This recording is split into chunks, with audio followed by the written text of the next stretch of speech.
दोस्तों आज के इस वीडियो में हम बात करेंगे स्टार टू डेटा कन्वर्जेशन के कुछ न्यूमेरिकल क्वेश्चन। दोस्तों पिछले वीडियो में मैंने आपको बताया था कि जो हमारा टी नेटवर्क होता है वो इक्विवेलेंट होता है स्टार के। अगर आपने पिछला वीडियो नहीं देखा है तो प्लीज दोस्तों एक बार उस वीडियो को जरूर देख लीजिएगा, जिससे कि आपका बेसिक कॉन्सेप्ट क्लियर हो जाए। ठीक है। और इसी तरह जो हमारा पाई नेटवर्क होता है वो होता है डेल्टा के इक्विवेलेंट। ठीक है। क्योंकि सर्किट, अगर हम इस सर्किट को ध्यान से देखेंगे, अगर हमें नॉर्मली सॉल्व करेंगे तो यहाँ पर आई है, आई की वैल्यू हमें फाइंड करनी है, तो ये यहाँ से डिवाइड हो जाएगा I1 और I2 में। ठीक है। इसी तरह फिर ये I2 यहाँ से जाके डिवाइड हो जाएगा, तो इसे हम सॉल्व करने बैठेंगे तो बहुत ज्यादा कॉम्प्लिकेटेड हो जाएगा। तो इसलिए हम इसे इसमें स्टार डेल्टा का थ्योरम यूज करेंगे। तो देखिए इस वाले को हम चेंज कर दें डेल्टा में। ठीक है। तो जो हमारा ये है टी नेटवर्क, इसका दे रखा 5, ये है 10 ओम, ये है 10 ओम। इसे हम कन्वर्ट कर लेंगे डेल्टा में। ठीक है। मैं इधर वैल्यू नाम दे देता हूं, ए, ये बी, ये सी है। ठीक है। ये ए, ये बी और ये सी है। इस तरह इसको भी दे दो ए, बी और सी। देखो दोस्तों, अगर आपको फॉर्मूला याद नहीं है, क्योंकि कई बुक में कई सारे फॉर्मूले दिए होते हैं, तो आपको अगर फॉर्मूला याद नहीं है तो मैं आपको एक बेसिक कॉन्सेप्ट बताता हूँ। ठीक है। आपको करना क्या है, अगर हमें ये वाली वैल्यू फाइंड करनी है, ठीक है, ये वाला रेजिस्टेंस, तो हमें कैसे करना है, देखो हमें ए और सी के बीच काम कर रहे हैं, यानी कि ए और सी के बीच जो हमारा ये है टी, ये हमारे किसके इक्विवेलेंट है, स्टार के। ठीक है। इसको दे दो 5, ये 10 और ये 10, ए, बी और सी, क्योंकि टी और स्टार एक दूसरे के इक्विवेलेंट होते हैं। ठीक है। तो देखिए सबसे पहले हम करेंगे क्या, इन सभी रेजिस्टेंस का इंटू कर लो, यानी क्या आएगा 5 गुणा 10 प्लस इन दोनों का 10 गुणा 10 प्लस 5 गुणा 10 अपॉन में। ठीक है। अब ध्यान से देखिए, हमें ए और सी के बीच का रेजिस्टेंस निकालना है, तो हम काम किस में कर रहे हैं, ए और सी के बीच, यानी कि ए और सी के बीच बचा क्या हमारा, ये बी वाला रेजिस्टेंस, उस बी को हम रख देंगे नीचे अपॉन में 10। तो इसे हम सॉल्व करेंगे, क्योंकि सभी में ऊपर वाला वैल्यू सेम आएगा। ठीक है। सभी का इंटू करके प्लस कर लेते हैं, और जो नीचे है, जो रेजिस्टेंस हमारा छूट गया, जिसके बीच हम काम कर रहे हैं, उसको छोड़ के जो हमारा बच गया उसे हम नीचे लिख लेते हैं। तो ये कितना आ जाएगा, या इसको सॉल्व कीजिएगा तो ये आएगा 200/10, यानी कि आ जाएगा 20 ओम। ठीक है। इसको हम दे दो, मान लीजिए ये R1 है, ये R2 और ये R3 है।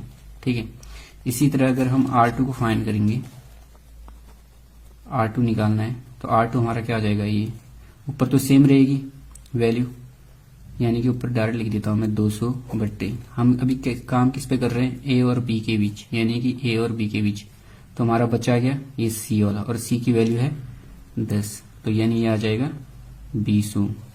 इसी तरह अगर हम R3 निकालें, R3 ऊपर वैल्यू सेम रहेगी 200/R3, यानी कि सी और बी के बीच हम काम कर रहे हैं, यानी कि सी और बी के बीच। तो बचा क्या हमारा, ये ए वाली वैल्यू, इसको हम इधर देंगे। ये कितने बार कटेगा दोस्तों, 5 को 20, यानी 40 ओम। यानी कि हमारा जो फाइनल जो इसकी वैल्यू आई, R1 की वैल्यू आई हमारी 20 ओम, यानी कि ये आया हमारा 20 ओम, और R2 आया हमारा 20 ओम, और R3 आया 40 ओम। ठीक है। अब देखिए जो ये हमारा डेल्टा है, ये इक्विवेलेंट होता है पाई की,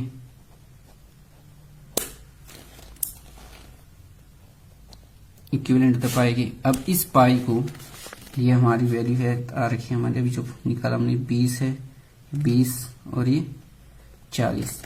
अब हमें इस तरह से अरेंज करेंगे। ठीक है। अब देखिए इधर यहाँ पर 40 है, तो हम ऐसे अरेंज करेंगे कि जो हमारा कैलकुलेशन इजी, हमें कैसे भी फिट कर सकते हैं इसे, लेकिन हमें इसको लिख दो आप 40।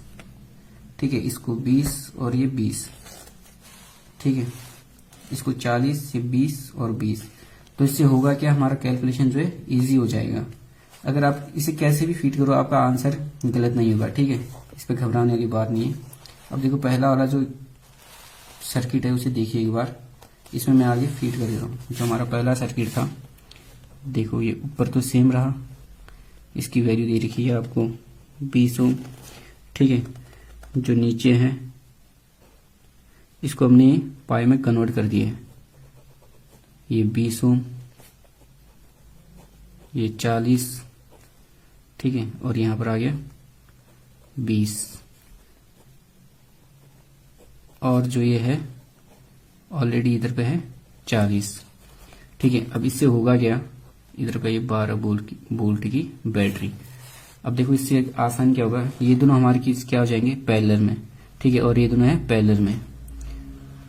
तो ये दोनों पैरेलल में, पैरेलल का फॉर्मूला आपको पता है R1 R2 upon R1 plus R2, ठीक है। ये दोनों आपके पैरेलल में, तो इन दो का आप कैलकुलेशन कीजिए तो ये आ जाएगा, इसके जगह पे आ जाएगा 20 ओम, और इसी तरह आप इसको कैलकुलेशन करेंगे तो ये आ जाएगा 10 ओम, ठीक है। तो जो हमारा फाइनली सर्किट बनेगा, मैं यहाँ पे बना देता हूँ, इन दोनों को कैलकुलेशन करेंगे, ठीक है। यानी 20 गुणा 20 बट्टे 40, ये कट जाएगा 2 बार,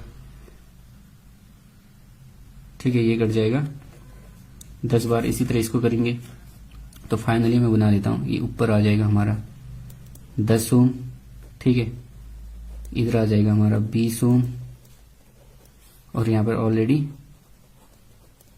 20 ओम है, ठीक है, और यहाँ पर जो बैटरी लगी है 12 वोल्ट की। अब इसे देखिएगा, ये दोनों हमारे सीरीज में, और सीरीज में आपको फॉर्मूला पता है कि आपस में जुड़ जाते हैं, तो ये टोटल हो जाएगा 30 ओम, और ये 20 इसके साथ पैरेलल में आ जाएगा, ये हो जाएगा 30, ये हो गया 20, और यहाँ पर बैटरी 12 वोल्ट की, ठीक है। अब ये दोनों हमारे पैरेलल में, पैरेलल का फॉर्मूला आपको पता है 20 गुणा 30 बट्टे, इन दोनों को जोड़ देंगे तो आ जाएगा 50, इससे ये कट जाएगा, 5 चक्कू 20, 4 तियां 12, यानी कि 12 ओम। जो हमारा इक्विवेलेंट रेजिस्टेंस आया वो 12 ओम। अब हमें आई फाइंड करना है, आई इक्वल टू होता है V अपॉन R, हमें V दे रखा है 12 वोल्ट, ठीक है, और हमारा जो आई निकला, सॉरी जो हमारा इक्विवेलेंट R निकला वो निकला 12, तो यानी कि हमारा जो आंसर हो जाएगा 1 एम्पियर, ठीक है। दोस्तों अगर आपको ये वीडियो अच्छा लगा तो प्लीज इसे लाइक, शेयर और सब्सक्राइब कीजिएगा, और अधिक से अधिक ग्रुप में आपको शेयर कर दीजिएगा इसे, ठीक है। और अगर आपने पिछला वीडियो नहीं देखा तो प्लीज आप उसे एक बार देख लीजिएगा, ताकि आपको टी नेटवर्क को पाई नेटवर्क अच्छे से समझ में आ जाए। Thank you for watching this video.